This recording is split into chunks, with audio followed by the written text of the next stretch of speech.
2022-2023 시즌 세리에 챔피언이 된 김민재 선수 올 여름 이적 시장에 남을 수도 있다. 그리고 프리미어리그로 갈 것이다. 많은 관측과 전망과 보도들이 나오고 있는데요. 지금 점점 시간이 갈수록 이제는 공신력 높은 매체들로부터 조금은 이제 구체적인 언급들이 나오고 있어서 저희가 이미 이전에도 비슷한 팀들과 얘기를 드렸지만 업데이트된 조금 더 믿을 수 있는 소식들 그리고 현재 연결된 팀들의 상황들 부버지 김현민 기자와 함께 살펴보도록 하겠습니다. 우선 유럽 현지 시간으로 5월 9일에 나온 최신 보도, 이탈리아의 최대 스포츠 신문인 라 가제타 델로 스포르트의 유료 지면 신문에 이제 크게 언급이 됐기 때문에 이 내용을 주목을 해봐야 될 것 같은데 새로운 이야기도 있습니다. 네. 일단 지금 이 나폴리의 전반적인 소식을 다루는 가운데 하단에 꽤 크게 가로로 길게 김민재 선수의 이적설이 나왔는데요. 클라우술라 페르킴, 이건 이제 김민재 선수의 이제 바이아웃 조항에 대한 그렇죠. 얘기를 하면서 네. 두 맨체스터 심이 지급할 준비가 됐고 첼시도 조심해야 된다. 그러니까 첼시가 새롭게 큰 매체에서 언급이 된 거예요. 네. 그동안 첼시는 딱히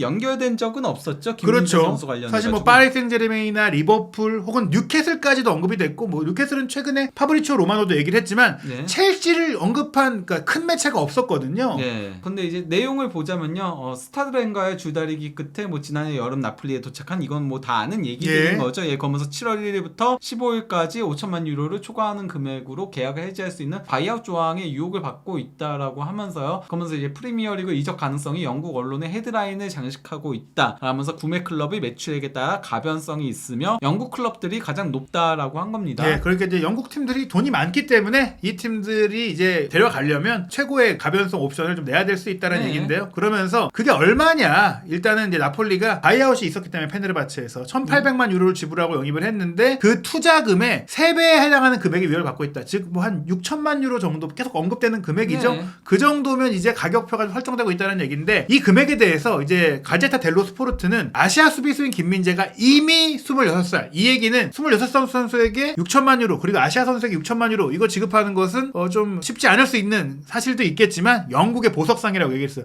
돈 많은 영국 팀들에게는 충분히 매력적인 금액이다. 네, 그리고 센터백이니까 26세가 그렇게 많다라고 보기도 예. 애매하죠. 예, 그런 가운데 이제 나폴리 같은 경우에는 아시다시피 연장 계약을 하고 싶어 해요. 예. 그 바이아웃도 없애고 싶어 하고 하지만 애를 먹고 있다. 애를 먹는 걸 넘어서 이제는 포기했다라고 얘기들이 나왔었죠. 예. 네.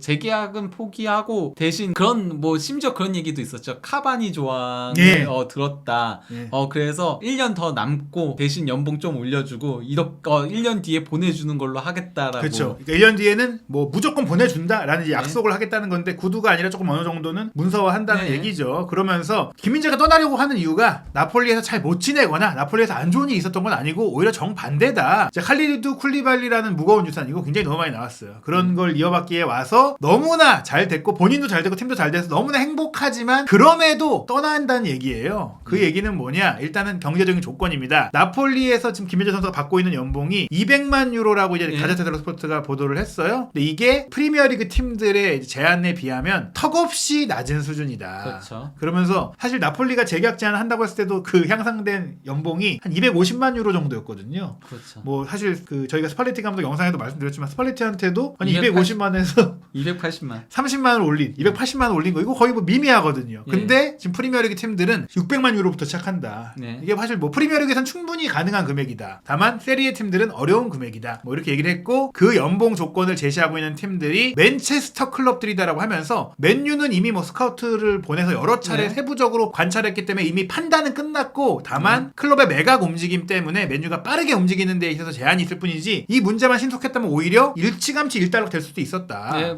맨유는 라치오와의 경기에도 이미 스카우트를 파견했었다라고 로마노 기자가 얘기하기도 했었고 또 이제 유력 매체들에서 가장 최근 경기도 이미 파견해가지고 봤었다라고 하죠. 심지어 코리에레 델로 스포르트는 이 맨유 관계자가 구체적인 호텔 이름까지 거명하면서 나폴리 네. 구단 측과 김민재 선수 측과도 미팅을 가졌다는 얘기까지 했어요. 네. 하지만 그런 가운데 이 클럽 매각 움직임 때문에 좀 지체되다 보니 그 사이에 다른 팀들도 관심을 갖게 됐는데 그 팀이 과르디올라 감독의 맨시티다. 이 부분이 굉장히 주목할 부분입니다. 카탈루냐 출신 감독 과르디올라의 요청에 따라 수비 라인을 개편할 준비가 되어 있는 맨시티의 전략에 주목해야 한다라고 하면서 라포르트 방출 가능성을 이제 얘기를 한 거죠. 예, 그렇기 때문에 이제 라포르트가 나가는 게 사실 지금 맨시티 입장에선 놀랄 만한 일이 아니기 네. 때문에 과르디올라 감독이 운영하는 맨시티 수비 라인의 유력한 후보, 그것도 가장 유력한 후보라고 했어요. 즉 라포르트가 나갈 경우 영입할 1순위 선수가 김민재라 있다라고 가제타 델로 스포르트는 보도를 한 거예요. 사실 그러니까 1순위로 가장 많이 거론되는 선수는 그바르디올이긴 하고 저도 예.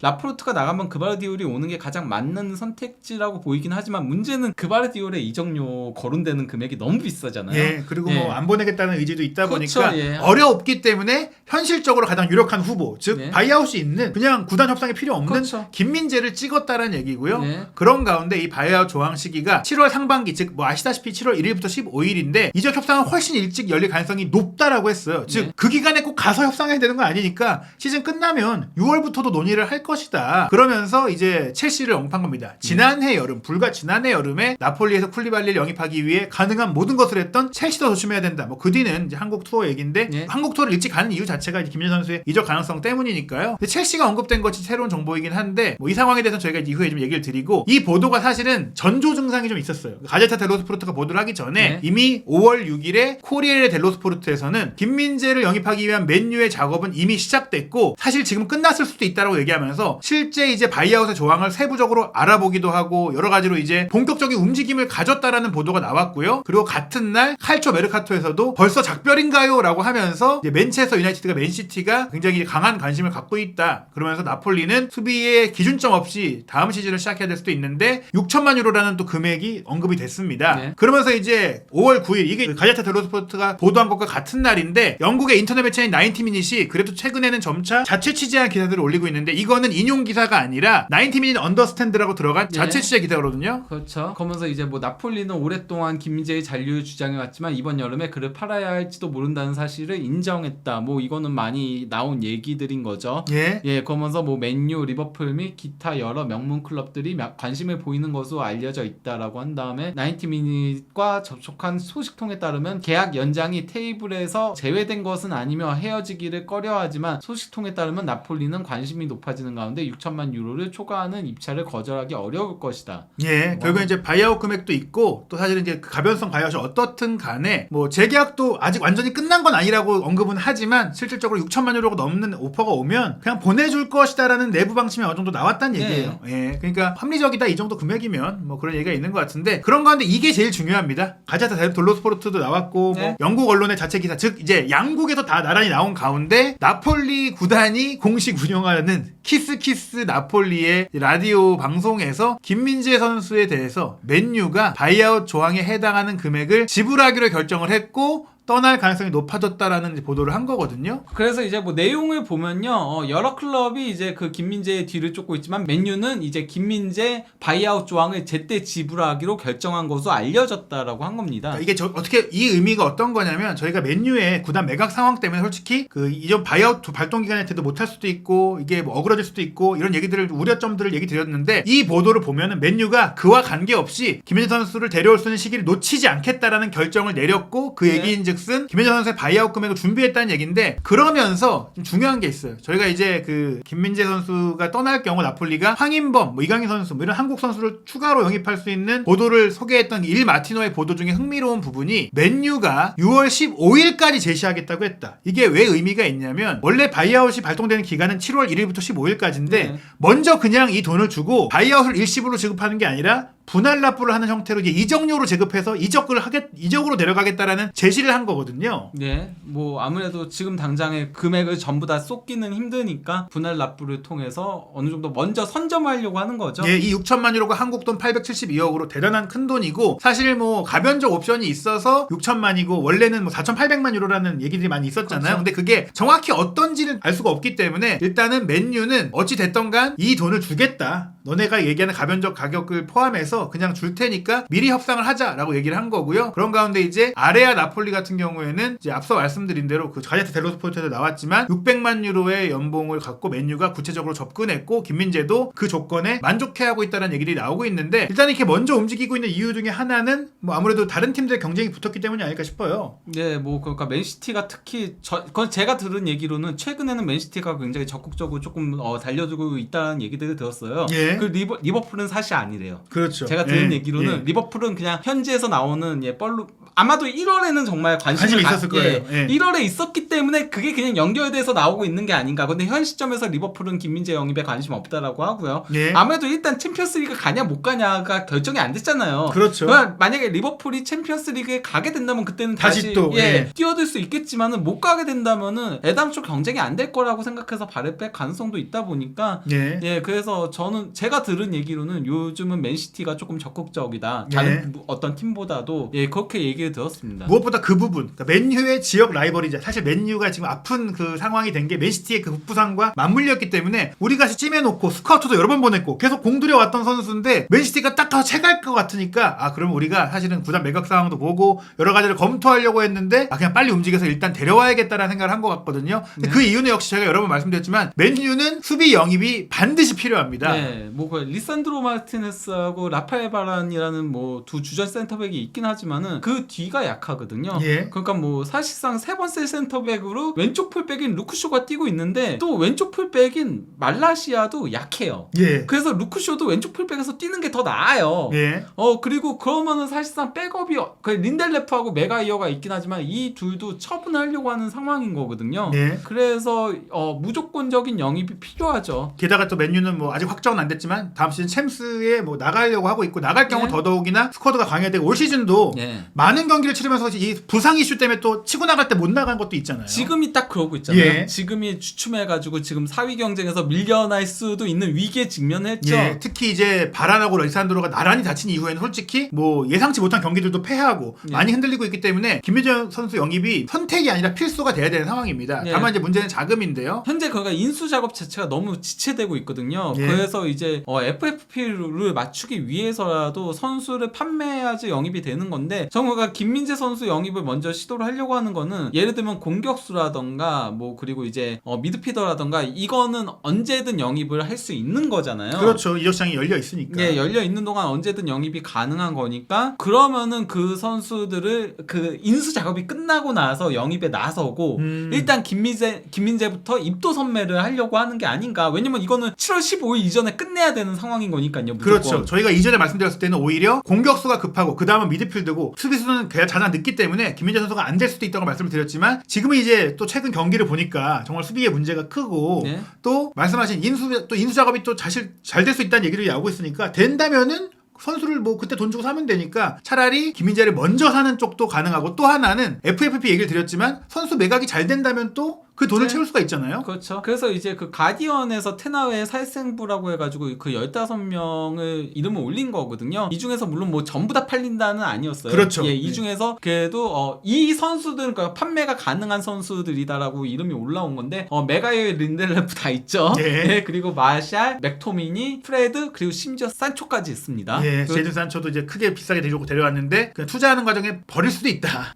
그러면서 이 선수들을 팔아서 자금을 구해서 만약에 설령 인수가 안 되더라도 어떻게든 최대한 영입을 해보겠다라는 얘기들이 나오고 있는 건데 이게 물론 말처럼 그렇게 쉽게 되진 않을 거예요. 왜냐면은 진리의 쩌리는 안 팔려서 쩌리이기 때문에 메가이오 같은 선수를 어떻게 비싸게 팔 수 있겠어요. 연봉 감당도 안 돼요. 사실 웬만한 팀들이 메가이오가 너무나도 고액의 연봉을 받고 있기 때문에 그리고 산초 같은 경우도 싸게 팔 수는 없을 거 아니에요. 영입을 워낙 비싸게 주고 영입을 했으니까. 그렇죠. 그런 것들이 걸림돌이 여러 가지가 있어서 쉽지는 않겠지만은 뭐 그렇다는 거고 이제 오른쪽에 있는 거는 현재 이적 루머에 이름을 올린 선수들인 겁니다. 그 판매 루머에 그러니까 영입을 하려는 팀들의 이제 리스트가 나온 거거든요. 그래서 뭐 산초 같은 경우 도르트문트 리턴 얘기도 있는 거고 물론 뭐 가능성은 없다라고 이미 얘기 나왔지만요. 그린우드가 현재 그 세리에 구단들한테 굉장히 인기가 많더라고요. 일단은 뭐 무혐의로 다 끝났기 때문에 법적인 이제 책임은 사라졌어요. 그리고 메가이어도 뭐 그러니까 뉴캐슬도 있고 웨스트햄도 있고 파리 생제르맹도 현재 링크가 뜨고 있긴 하는 거죠.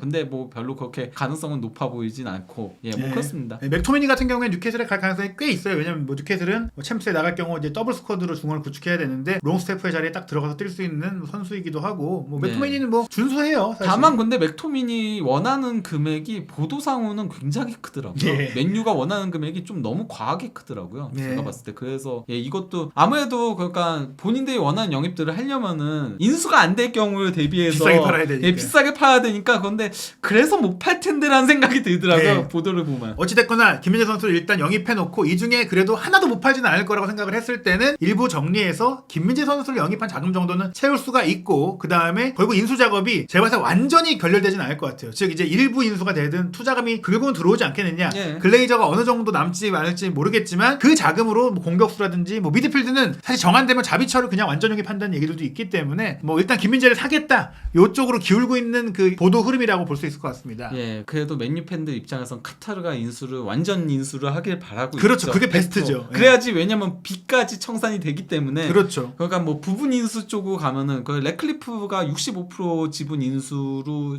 제시를 했다라고 하니까 예. 그런 거는 그다지 맨유 팬들은 원하지 않겠죠. 네, 거의 구단주만 바뀌는 정도라고 봐야 될 것 그렇죠. 같은데. 그리고 글레이저는 계속 배당금을 받아갈 거고. 그렇죠. 그리고 최근에 보면은 사실 스트라이커가 최우선 옵션이긴 한데 오시면을 일단 나폴리가 절대 안 팔겠다고 한 데다가 케인 선수도 지금 기류가 올 여름에는 좀 어렵겠다라는 쪽으로 가다 보니 그럴 거면 어차피 다른 공격수 살 거면 급하게 움직일 필요는 없다. 좀 더 지켜봐도 된다. 김민재가 더 급할 수도 있다라고 좀 움직이는 경향이 있어 보이는데 말씀드린 대로 그 또 경향의 한 몫을 한 게 맨시티가 이 라포르트를 정리하는 상황인 거죠. 예, 그러니까 뭐 맨시티는 일단 최근 들어서는 백스리 포메이션을 쓰고 있잖아요. 예. 예, 그런데 센터백으로 뛴 선수 숫자가 이제 6명이죠. 예.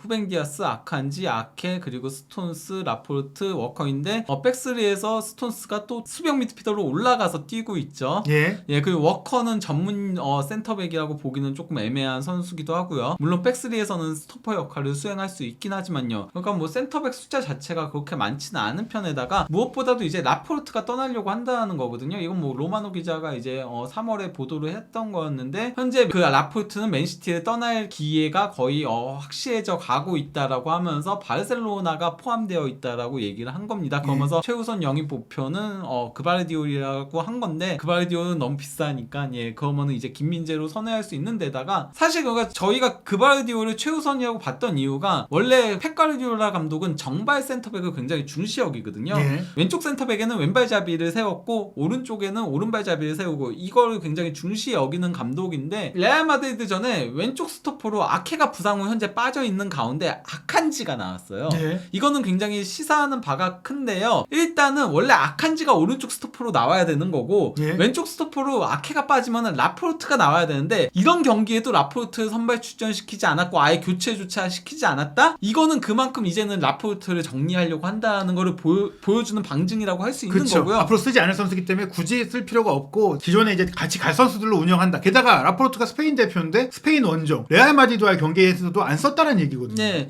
그리고 또 이제 아칸지가 왼쪽 스토퍼로 나왔다. 이거 이제 왼발 오른발 크게 신경 안 쓰겠다. 이런 얘기인 거기도 하거든요. 김민재 선수 나폴리에서 왼쪽 센터백으로 뛰었잖아요. 예. 그러니까 물론 뭐 가장 이상적인 그림은 그바르디올 데려와가지고 스토퍼에 왼발잡이 센터백 세워가지고 그래서 특히 이제 그바르디올은 풀백까지도 서는 선수니까 여기서 좌우 스토퍼는 사실상 풀백 역할까지 수행하는 역할이니까 그게 가장 이상적이지만은 이거 현실적으로 어려우니까. 그렇죠. 뭐 1억 유로 이상을 뭐 내야 되는데. 그리고 1억 유로 이상 주고 영입하기에는 좀 리스크가 있는 것도 맞고요. 그렇죠. 예, 그리고 당장의 실력은 김민재가 그바르디올보다 더 위인 것도 맞고요. 그바르디올이 어리니까 잠재성을 보고 그러는 거죠. 그렇죠. 그렇기 때문에 현재 보도상으로나 들린 얘기를 봤을 때는 이제 저 아칸지가 있는 저 자리를 김민재 선수를 쓰기 위해 맨시티가 움직이고 있고 그럴 동기가 충분하다는 게 이 레알 마드리드와 챔스 4강 1차전에서도 드러났기 때문에 결코 뜬 소문이나 가짜 뉴스가 아니다. 믿을만하다. 근데 이제 새롭게 나온 게 첼시거든요. 근데 사실 첼시는 센터백 숫자가 좀 많은 것 같은데. 그리고 저도 첼시는 금시초문입니다. 그래서 좀 놀라긴 했는데 근데 뭐 상황 자체가 영입은 필요한 팀이긴 해요. 가능하다면요. 왜냐면은 일단 티아고 실바 만 38세 너무 나이가 많죠. 그리고 아스필리쿠에타 만 33세 그리고 이제 아스필리쿠에타도 원래 지난 여름에 바르셀로나 가려고 하는 거 막았잖아요. 붙잡은 거잖아요. 억지로 붙잡은 거잖아요. 원래 선수 본인도 떠나겠다는 의지가 강했고 그래서 심지어 투엘하고 면담까지 했었잖아요. 그런 상황이기 때문에 아스필리쿠에타도 이번 시즌 끝나면 떠날 가능성도 굉장히 높고요.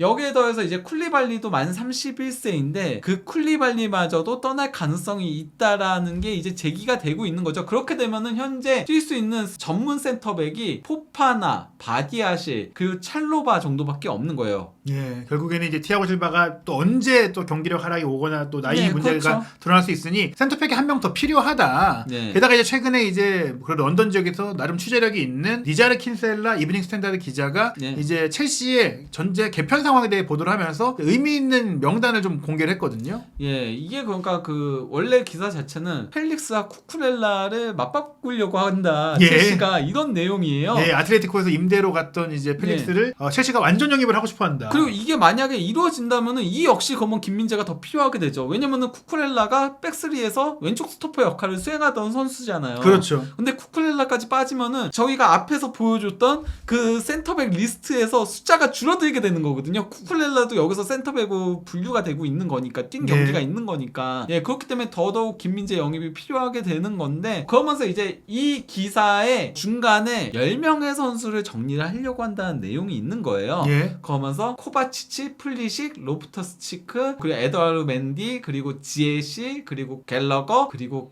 쿨리발리까지도 판매가 가능하다. 예, 그러니까 1년밖에 안 됐는데 그리고 나름 뭐 그래도 후반기에는 좀 괜찮은 모습 보이기도 했지만 팔린다면 팔겠다, 네. 매각을 하겠다, 이적 시장에 내놓겠다는 얘기를 한 거거든요. 아무래도 나이도 있고 또 부상도 당했고 예. 그러다 보니까 예. 게다가 뭐 이미 첼시는 쿨리발리를 데려올 때 나폴리와 거래를 했었기 때문에 예. 김민재를 이번에 써볼게 약간 이렇게 접근할 가능성이 있고 그래서 가제타도 아마 그런 징후로 포착하고 보도를 하지 않았을까 싶은데요. 결국에 이제 첼시는 사실 챔피언스리그 진출은커녕 사실 뭐 최근에 램파드 임시감독이 본머스 이기고 잔류 확정하고 나서 와인 먹자고 할 정도였기 때문에 김민재 선수가 굳이 뭐 첼시를 갈 가능성은 뭐 높지 저도요. 않다고 봐요. 뭐 저도요. 가더라도 맨유, 맨시티가 네. 유력하지. 예. 그냥 그가 전 가제타가 제목에 첼시를 뽑은 이유는 그동안 첼시가 없었으니까 예, 들은 예. 거죠. 첼시도 관심 있대. 아 그래? 이건 안 썼던 아니, 건데 이러면서. 맨날 맨유 맨시티로 하면은 사람들 안 보거든요. 그쵸, 아 이미 이거 많이 아는 소식 했는데. 아는 소식 예. 이러면서 첼시가 있어 나 쿨리발리에 또 데려간다고 이러면서 보게 만드네. 근데 만약에 이게 실제로 이루어지면 정말 흥미로운 모양새죠. 예. 나폴리에서도 쿨리발리 떠나고 예. 김민재가 오고 그리고 첼시에서도 만약에 그러니까 저는 쿨리발리가 떠나지 않으면 그래도 김민재 영입을 안 할 거라고 그렇죠. 생각해요. 예. 왜냐면 티아고 실바 있고 쿨리발리 있고 그리고 웨슬리 포파나 있고 바디아시 있고 예. 찰로바까지 있으니까 예. 그러면은 쿨리발리가 있으면은 당장 급한 건 아닌 거잖아요. 근데 예. 쿨리발리 떠나고 하면은 이제 숫자가 부족하게 되는 예, 거니까. 게다가 쿠쿠렐라까지 뭐 소합딜이 되면은 네. 무조건 사야 되는 상황이 되기 네. 때문에 지켜봐야 하지만 그런데 어차피 결정권은 바이아웃이 있는 김민재 그렇죠. 선수이기 때문에 네. 맨시티, 맨유, 첼시 중에 경쟁을 한다? 그러면은 뭐 맨유, 맨시티가 뭐 유력하다.